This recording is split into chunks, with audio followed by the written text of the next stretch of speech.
केंद्रीय बजट आज पेश हुआ है। आम बजट जिसमें सबसे बड़ा मध्यम वर्ग को एक तरीके से राहत दी गई है। 12 लाख का स्लैब कर दिया गया है। 12 लाख तक 1 रुपया भी टैक्स नहीं लगेगा। और वही बिहार के लिए बड़ा सौगात कह लीजिए, क्योंकि इससे पहले मुख्यमंत्री ने भी कहा था कि बिहार को बड़ा सौगात मिलेगा, और मिला इसलिए कि जहां एक तरीके से मखाना बोर्ड बना दिया गया, वहीं आपको एयरपोर्ट का विस्तार कह लीजिए और बड़ी सारी परियोजनाएं हैं।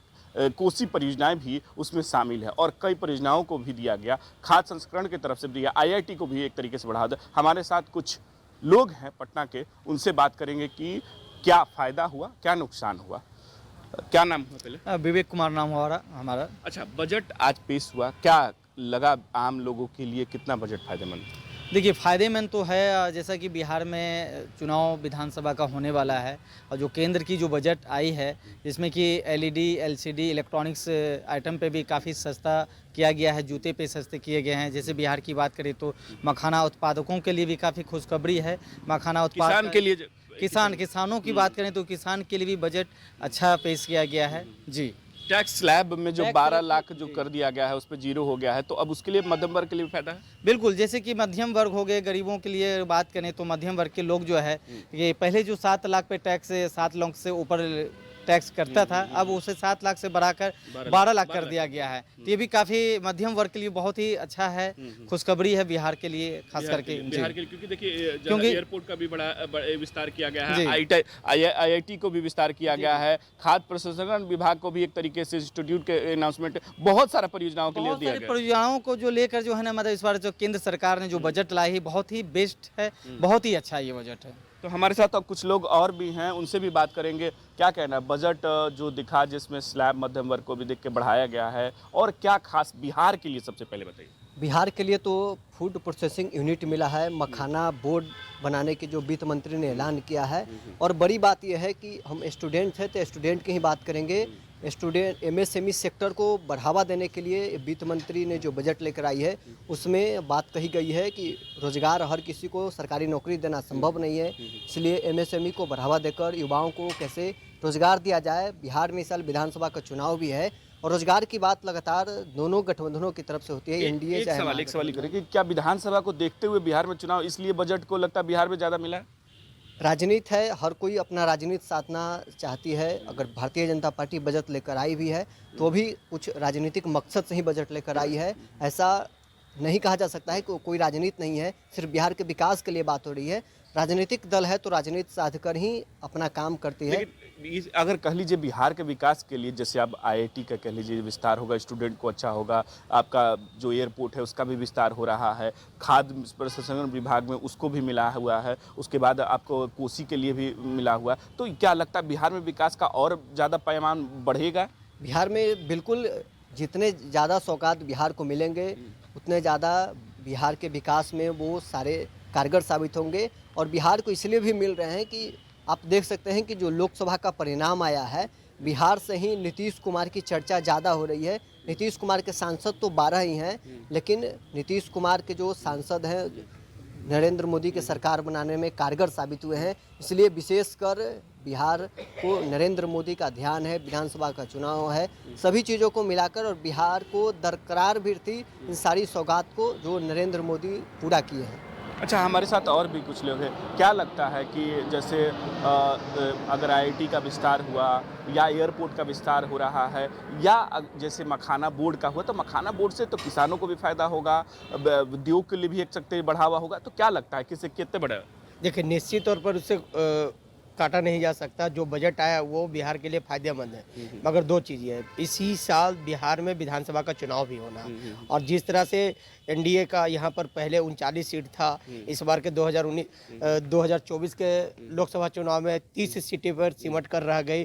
जिस तरह से कहीं ना कहीं मगध का क्षेत्र हो या शाहाबाद का क्षेत्र हो, कहीं ना कहीं एनडीए को नुकसान हुआ। उसी को लेकर 2025 में कोई गलतियाँ ना हो, उसको लेकर बिहार में 7 बड़ी घोषणा की गई है। नीतीश कुमार ने जो हमेशा मांग करते हुए रहे हैं, जिसे मखाना की बात कर रहे हैं, तो मखाना का मिला है तो बहुत अच्छी बात है कि बिहार के लोगों को अब मखाना जो है पूरे देश में, वर्ल्ड में भी घूमे मखाना, बिहार का मखाना, तो नाम हमारा बिहार का ही होगा। अब आईआईटी की बात कर लें, अभी रुकिए, शाहाबाद की बात कर ले, आईआईटी बिहटा की बात कर ले, विस्तार की बात कर रहे हैं, तो शाहाबाद को उन्होंने घेरने का काम किया, बेटा जो IIT है उसको बड़ा करने का, बड़े पैमाने पर करने का काम किया, तो ये भी ठीक है। मगर इसको चुनाव से भी अगर जोड़ा जाए तो निश्चित तौर पर उसमें कोई दो मत नहीं है। पटना एयरपोर्ट की बात कर ली जाए तो पटना एयरपोर्ट पिछले 5 साल से विस्तार का कार्यक्रम चल रहा है और अभी तक ये काम चल ही रहा है। ये जयप्रकाश नारायण अंतर्राष्ट्रीय हवाई अड्डा, तो बता दीजिए अंतर्राष्ट्रीय हवाई अड्डा, एक भी अंतर्राष्ट्रीय हवाई यहाँ से होता है?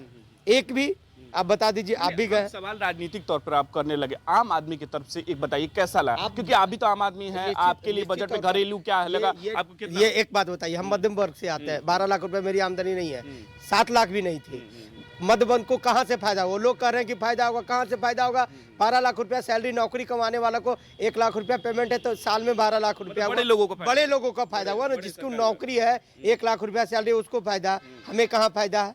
हमें कहाँ फायदा है? ना हमें नुकसान है ना फायदा। फायदा किस बात का फायदा? कह रहे हैं कि मध्यम वर्ग को फायदा मिलेगा, कहाँ से फायदा मिलेगा?